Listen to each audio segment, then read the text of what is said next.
Mesdames et messieurs, nous avons l'immense plaisir de vous présenter à présent la biographie de l'auteur. Un parcours inspirant, marqué par la passion, la persévérance et une quête constante d'excellence.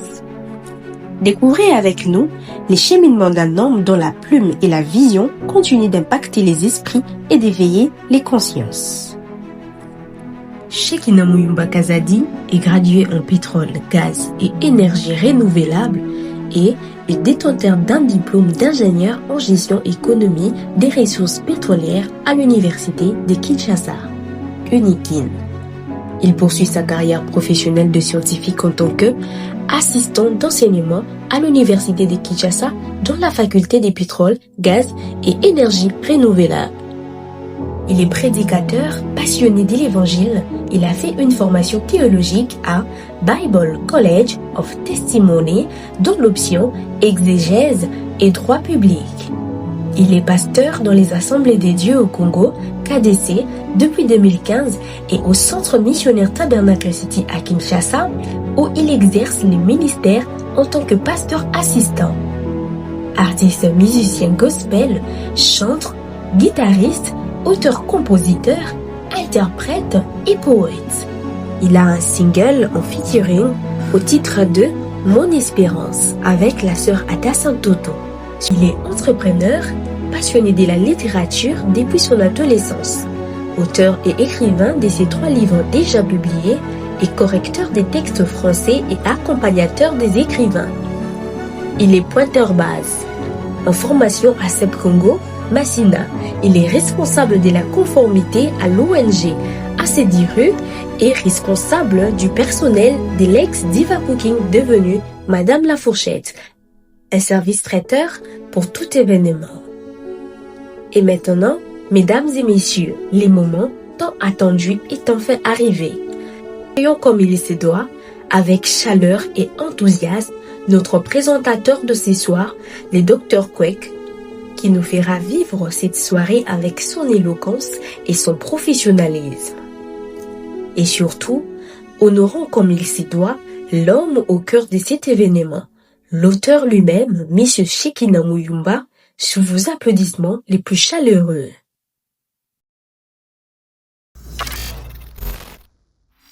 Je profite tout de suite pour inviter ici la prophétesse Sissi Bogoli. Sous vos acclamations,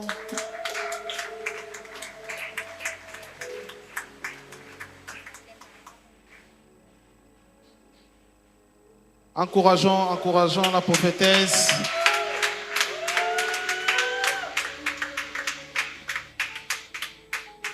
Très heureux de vous recevoir parmi nous maintenant. Bon, on va commencer d'abord par les livres, puis on va passer à l'autre chose là à la fin. Vous pouvez reprendre votre place. Alors, nous sommes là pour un deuxième ouvrage.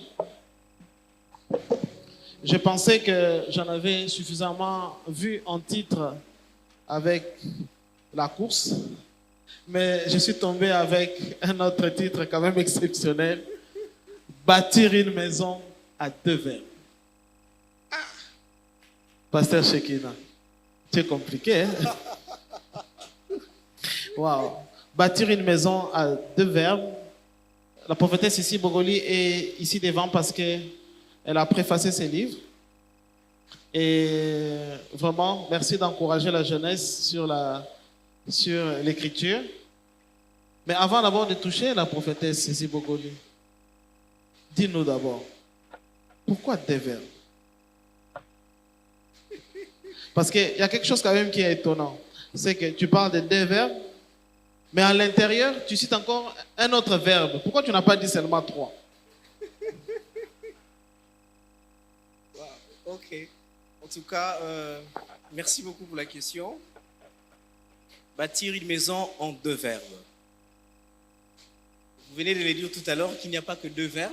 Il y a un 3e verbe qui est le plus important que les 2. Que je n'ai pas cité pour des raisons un peu plus d'éthique et d'esthétique. Ok. Parce que vous savez que ce 3e ouvrage porte le caractère d'un texte dans la Bible, dans Proverbes. Et dans ce texte Proverbe, on nous parle de deux verbes qui ne sont pas cités de manière explicite. Ils sont cités de manière implicite, mais dans le même texte, on n'a pas cité le troisième verbe. Or, le troisième verbe est le verbe le plus important. Alors, quand vous dites pourquoi deux verbes, c'est parce que dans le texte que j'ai médité, le texte nous présente deux verbes importants pour bâtir. Et quand j'ai étudié ces deux verbes, je me suis rendu compte que ces deux verbes étaient largement suffisants pour bâtir. Et le troisième verbe n'est pas seulement un verbe sur lequel bâtir, c'est même la fondation même de ces deux verbes. Alors c'est comme ça que pourquoi seulement deux verbes? Parce que le texte qui nous a inspiré l'écriture de l'ouvrage nous a présenté deux verbes importants. Et après lecture, nous nous sommes rendus qu'il existe un troisième, que même la Bible a voulu ellipser. Alors c'est dans cette optique-là que je préférais garder cette optique-là pour ce troisième ouvrage. Alors, dans le livre des Proverbes, que vous évoquez même, on parle d'une dame qui bâtit sa maison, qui est une sage-femme. C'est pour ça que vous avez choisi Maman Sissi? Parce qu'apparemment, les femmes savent bien bâtir. Alors, prophétesse Sissi, pourquoi vous avez accepté de préfacer ces livres? Bonne question. J'étais très, très admirative quand j'étais assise de l'autre côté et que j'entendais l'homme que j'appelle qui porte une tunique à plusieurs couleurs parce que finalement, on ne sait pas si on doit l'appeler apôtre. Vous avez vu comment j'avais des difficultés. À un moment, je disais apôtre. Je lui ai dit tout à l'heure, tu nous mets en difficulté tellement il a nous donné. Parce qu'il y a une chose qu'il disait tout à l'heure sur la personne, d'abord la personne, et j'étais tout à fait d'accord avec lui parce que il a dit quelque chose, je crois que quand le pasteur Shekina est venu me voir par l'entremise de son ami qui a témoigné tout à l'heure, qui est notre filleul, donc un fils maison, je lui ai dit tout de suite que j'étais très occupée et que je n'allais peut-être pas avoir le temps de lire parce qu'effectivement, pour pouvoir préfacer, il faut être correct avec soi-même, il faut avoir le temps de lire, pas une fois, au moins 2 fois, pour mieux comprendre. Mais la personne m'avait touchée aussi, comme vraiment l'a dit l'apôtre. Et je voudrais en passant ici encourager tous ceux, comme nous tous, qui avons besoin d'être aidés, de garder, d'entretenir la personne qui peut donner envie de pouvoir être aidé. Et donc, en définitive, c'est vraiment le besoin de pouvoir, tant que c'est possible, être utile, apporter quelque chose. Et je pense que ça donne gloire à Dieu. Et c'est pour cela que j'ai voulu préfacer et j'ai voulu accompagner, j'ai voulu... Et même, je me suis retrouvée dans un besoin de tellement aider que je commençais à faire la lectrice, je commençais à trouver des coquilles. Je pouvais trouver des temps pour dire « et regarde ça » et tout ça. Mais vraiment, c'est en définitive le besoin de pouvoir être utile et donner gloire à Dieu. Voilà. Wow. Gloire à Dieu, gloire à Dieu. Vous pouvez acclamer le Seigneur. Alors, prophétesse Sissi, vous dites qu'il ne suffit pas seulement, parce qu'il faut que je le dise, hein, les deux verbes dont il s'agit, c'est le verbe avoir et le verbe faire. Et puis après, lui-même va expliquer pourquoi le verbe être. Mais, Maman Sissi, vous dites qu'il ne suffit pas seulement d'avoir et de faire, mais il faut aussi avoir la sagesse. Vous évoquez ces sujets-là. Vous ne placez pas la sagesse dans les deux verbes, non? Vous trouvez que c'est quelque chose de différent à rajouter? La sagesse? Parce que vous parlez dans votre préface que il faut que ça se fasse avec de la sagesse. Parce que quand il n'y a pas de sagesse, c'est l'autre verbe qui s'applique, c'est le verbe détruire. Et ça, c'est fort quand même.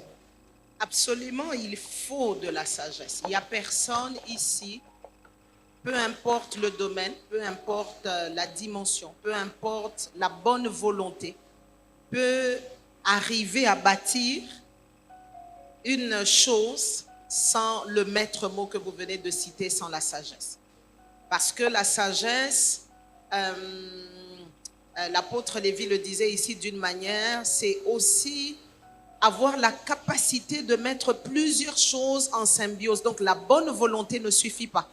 D'ailleurs, il a cité un texte, le verset 1er du chapitre 14 du livre de Proverbes, qui a inspiré le livre. Quand la Bible dit que la femme sage bâtit sa maison, il n'est pas d'abord question, j'ai bien dit d'abord, d'œuvre. Il n'est pas question seulement des matériaux. Il est question de la bonne mesure, du bon équilibre à placer entre l'un et l'autre pour être capable, au-delà de la volonté, de pouvoir sortir et même léguer quelque chose. Donc, rejoignant la pensée de l'auteur, je suis tout à fait d'avis qu'on ne peut pas bâtir sans sagesse. Gloire à Dieu. Acclamons le Seigneur, s'il vous plaît.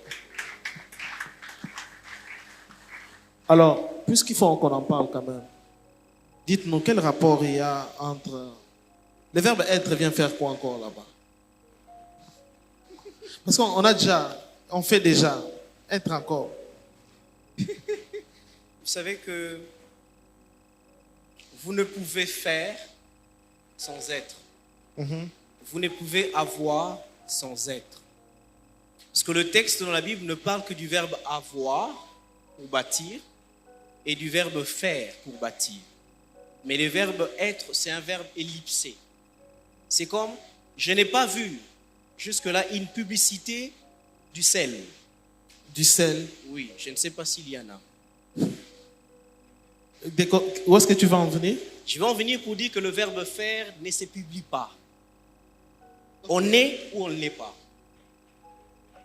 C'est en fonction de ce qu'on est que l'on peut avoir. C'est en fonction de ce que l'on est qu'on peut faire. Okay. Si vous êtes du sel, il n'y a pas question de publicité. Mais si vous êtes un jus ou vous êtes un liqueur, vous avez besoin de la publicité. Wow. C'est bien dit ça. Wow, c'est sage. Acclamons le Seigneur pour cette sagesse. Wow. Alors, votre livre est vraiment très énigmatique, hein? Mais quelle était la pensée que vous voulez transmettre auprès des lecteurs à partir de la maison et des deux verbes, faire et avoir? Quel est le verbe que vous mettez en avant par rapport à l'autre? Vous savez, même dans le texte commence par le verbe avoir et finit par le verbe faire. Alors, je voulais garder cette logique, mais je changeais un tout petit peu de tournure dans le verbe avoir. Parce que la Bible parle de la sagesse, l'intelligence et la science. Cette citation est d'ordre décroissante. Parce que la sagesse pèse lourdement sur une balance, contrairement à l'intelligence et la science. Mais dans l'ouvrage, nous avons inversé l'ordre. Nous avons commencé par l'ordre croissant, du plus petit au plus grand. Nous avons commencé par la science, l'intelligence et la sagesse. Nous voulons dire ceci, que bâtir, on ne bâtit pas seulement une maison, peut être comme une entreprise, une maison peut être comme une famille, une maison peut être comme votre propre vie. Mais il y a de normes qui existent pour bâtir toutes ces choses. Et ces normes, la Bible nous en parle clairement. Et c'est ce que vous devez avoir et ce que vous devez faire. Parce que ce que vous avez serait ce que vous avez est la cause même. Et ce que vous allez faire est la conséquence.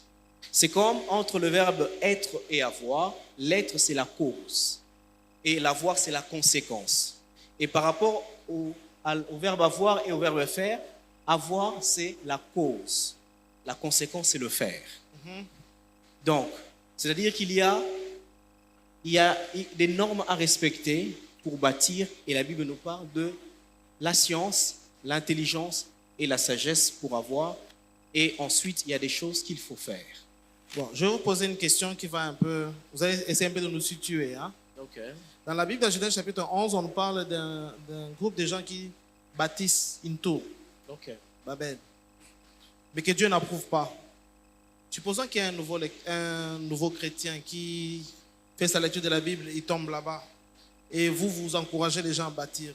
Comment vous l'aidez à trouver la place de ce que vous voulez enseigner par votre livre par rapport à celle de Babel? Ou est-ce que celle de Babel est venue compliquer les choses pour que celle que vous dites puisse maintenant passer en avant-plan? Vous savez, l'histoire de la tour de Babel se trouve même dans l'ouvrage, parce qu'il y a un élément important. Quand il faut bâtir, il y a ce qu'on appelle les EPI, équipements de protection individuelles, et ce qu'on appelle les EPC, les équipements de protection collectifs. Ok. Alors, l'histoire de la tour de Babel a des points négatifs ainsi que des points positifs. En tant qu'auteur, j'ai fait le choix de points positifs. Et ce choix-là nous explique même les EPC de bâtisseurs. La Bible dit ils avaient la même langue et parlaient le même langage. Et la même langue, c'est l'image de la compatibilité. Tous étaient compatibles. C'est comme ça qu'ils parlaient la même langue. Et tous parlaient le même langage parce qu'il y avait l'adaptabilité. Dans le langage, on s'adapte. Dans la langue, on est compatible. Nous sommes tous congolais, notre langue officielle, c'est le français. Le français, c'est notre langue de compatibilité. Mais notre langue d'adaptabilité, il y a ceux qui parlent le lingala, il y a ceux qui parlent le swahili, ça c'est l'adaptabilité. Vous voyez un peu? C'est comme vous parlez français, vous êtes compatible. Vous parlez un peu d'anglais, l'anglais c'est pas votre langue de compatibilité, c'est votre langue d'adaptabilité. Okay. Pour bâtir, vous avez besoin de la compatibilité et vous avez besoin de l'adaptabilité. Okay. Donc ce sont ces éléments, c'est les deux clés importantes dans l'histoire de la tour de Babel. Maintenant, qu'est-ce que votre ouvrage vient enseigner pour que les gens qui bâtissent ne se retrouvent pas comme à la tour de Babel? Bon, vous savez que l'histoire de la tour de Babel est un peu complexe, du fait que l'idée de construire ensemble n'est pas mal, mais la finalité était mal.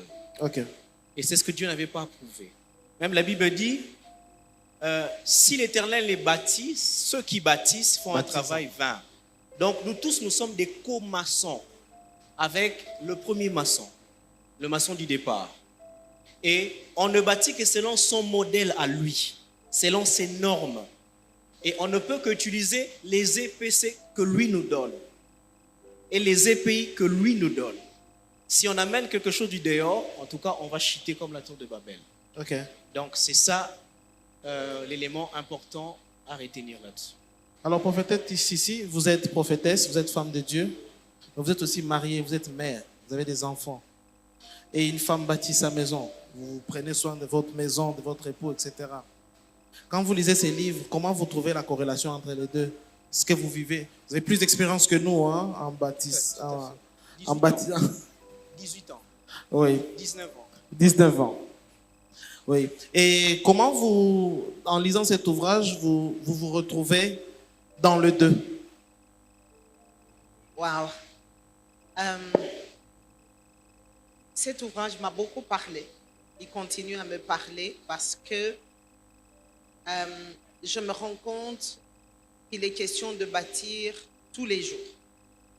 Et avant de pouvoir, comme je dis, exécuter une œuvre au dehors, que ce soit par rapport, dans le cas de la famille, par rapport à son mari, par rapport à ses enfants, par rapport et même à sa postérité, qu'elle soit biologique ou spirituelle, je me rends compte qu'il faut continuer à s'auto-bâtir constamment.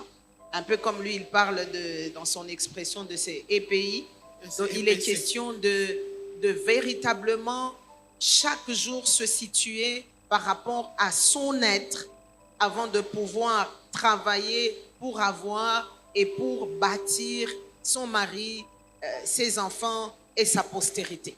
C'est en cela vraiment que ce livre est pour moi comme un pont qui chaque jour devrait nous rappeler d'abord ce que nous sommes, parce que c'est sur base de ce que tu es que tu vas prétendre avoir et que tu vas devoir faire, que ce soit bien sûr dans le cadre d'une famille, d'un ministère ou d'une entreprise. Wow. Et donc ce livre, c'est vraiment un livre qu'il faut lire, un livre qu'il faut lire, étudier, faire lire, et en faire un objet de méditation d'abord individuel, et c'est vraiment une richesse. Wow. Gloire à Dieu. Pasteur Shekina, il y a le public qui est là, qui aimerait bien se procurer de votre livre pour voir de la sagesse qui est dedans. Et il y a un chapitre qui parle des maisons type. Chacun ici a un type de maison à bâtir. Hein. Alors, c'est possible, pour qu'ils comprennent si vraiment ça vaut la peine qu'ils lisent, d'énumérer pour que chacun se retrouve dans sa maison inachevée qu'il devra lire pour pouvoir bâtir à travers ton livre. Alors, vous savez que on ne construit que sur base d'un référentiel. OK? Et dans la vie, tout est fonction d'un référentiel. On fait tout sur base d'un... Qu'on soit conscient ou pas, on fait tout sur base d'un référentiel. Les maisons types que j'ai citées, il y en a plusieurs dans la Bible. Je n'ai pas eu suffisamment de temps de tout citer. Et Maman Sissi en a beaucoup martelé. OK. Parce qu'il y avait certains points que j'avais passé outre. Alors, il insistait tellement, il voulait que ça doit exister. Alors, à un moment donné, je me disais, ah, mais pourquoi? C'est beaucoup de travail, ça. Alors, les maisons types, sont des références. OK. Dans chaque maison, il y a une leçon qui est différente de l'autre qui suit. Alors, ce sont des leçons-là qui nous ont beaucoup plus touchés pour que nous puissions en parler. Et vous verrez même que les maisons qui sont là, nous les avons citées au féminin, nous avons fait exprès. Vous pouvez nous en citer 3 pour que chacun voie qu'il y a quelque chose qui... Ok. Nous avons cité la maison de Séphora, nous avons cité la maison d'Esther, nous avons cité la maison de Rebecca. Alors, chaque maison a une leçon. Je ne saurais pas m'étaler sur toutes les leçons. Et chaque leçon constitue une particularité de la maison. Et ça peut être le cas pour tous. Et même, cela veut dire que même la suite de ces maisons types n'est pas terminée. La vôtre aussi fait partie. Celle de Maman Sissi en fait partie et celle de tous qui sont présents. C'est-à-dire que c'est un ouvrage continuel. Okay. Raison pour laquelle à la fin de cet ouvrage, j'ai laissé beaucoup d'espace pour des petites questions. Okay. Parce que c'est un ouvrage que je peux sortir le tome 3, je peux sortir le tome 2, ainsi de suite. Wow. Et je vais l'écrire en fonction des réponses de mes lecteurs. Voilà. Wow, merveilleux. Est-ce que vous pouvez acclamer le Seigneur?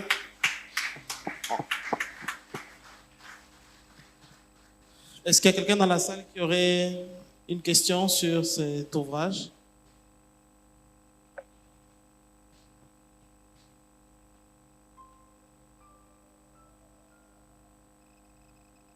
Souvent, lorsqu'on lit un livre, on a des questions. Mais on ne sait pas à qui poser les questions. Parce qu'un livre, c'est comme une vidéo. Elle n'est pas interactive. Alors, un vernissage vous permet, lorsque vous avez une idée, de poser déjà des questions avant de la lire. Si vous n'en avez pas, nous allons passer à l'étape du vernissage. OK. Pasteur Shekina, en tout cas, personnellement, je vous félicite pour cette œuvre. D'abord, depuis son titre jusqu'à son fond, c'est vraiment un chef-d'œuvre et je rends grâce à Dieu pour avoir des écrivains comme ça. Je crois que je viendrai vous consulter, comme a dit l'apôtre Lévi, il faut consulter ceux qui ont déjà écrit pour pouvoir bien faire aussi son livre. Que Dieu te bénisse en tout cas. Gloire à Dieu. Est-ce que nous pouvons acclamer le Seigneur pendant que Maman Sissi pourra s'élever pour...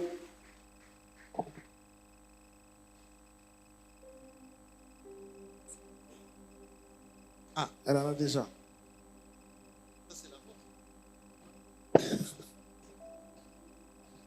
Alors, Maman Sissi, voici cet ouvrage. Un ouvrage qui a beaucoup de maisons types. Chacun d'entre nous ici en a besoin pour résoudre le problème de sa maison. Vous avez la grâce de nous avoir précédés, évidemment avec moi qui ai lu le livre. Mais est-ce qu'on peut apporter une bénédiction à cet ouvrage afin que le lecteur et que le Saint-Esprit aide au lecteur de pouvoir résoudre le problème à travers ces livres?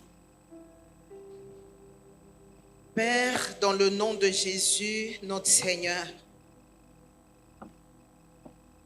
qui est venu bâtir C'est en ton nom, Jésus, que je veux prier sur ce livre afin qu'il soit une suite de la grâce de bâtir dans les maisons, dans les écoles, dans les familles, dans les villes, dans les villages. Oui, Seigneur, au-delà même des frontières de notre pays, que partout où ce livre arrivera, que la destruction s'arrête. Nous prions, Dieu de gloire, que les maisons types commencent au travers de ce livre, que des foyers soient bâtis, que des entreprises soient construites, Amen. que des villes, des nations, Dieu de gloire, soient réparées. Je prie au Dieu de gloire pour que partout où ce livre arrivera, que la conscience de l'être et la symbiose de l'être, de l'avoir et du faire s'exécute avec puissance et perfection, et que ce livre soit réellement une voie et un ministère.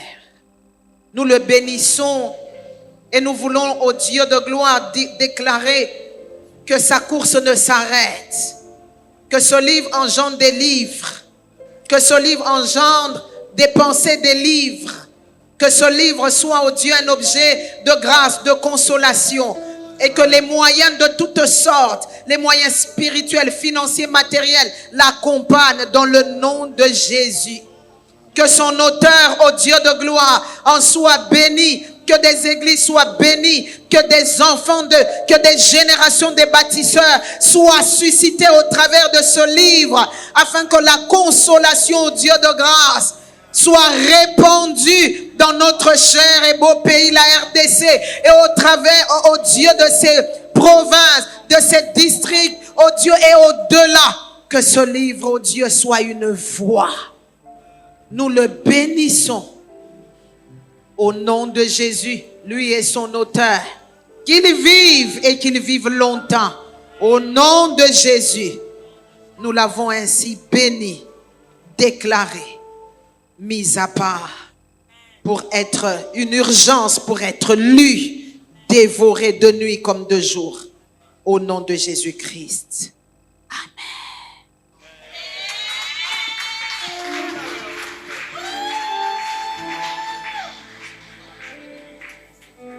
Prophétesse, c'était vraiment un plaisir, mais c'est vrai qu'on a dit en blaguant, mais ça peut toujours aider. Hein? Prophétesse ici prie pour beaucoup de gens. Même si elle ne me connaît pas, moi je la connais très bien. Elle a les fardeaux pour... Non, pour les gens. Donc tu peux profiter.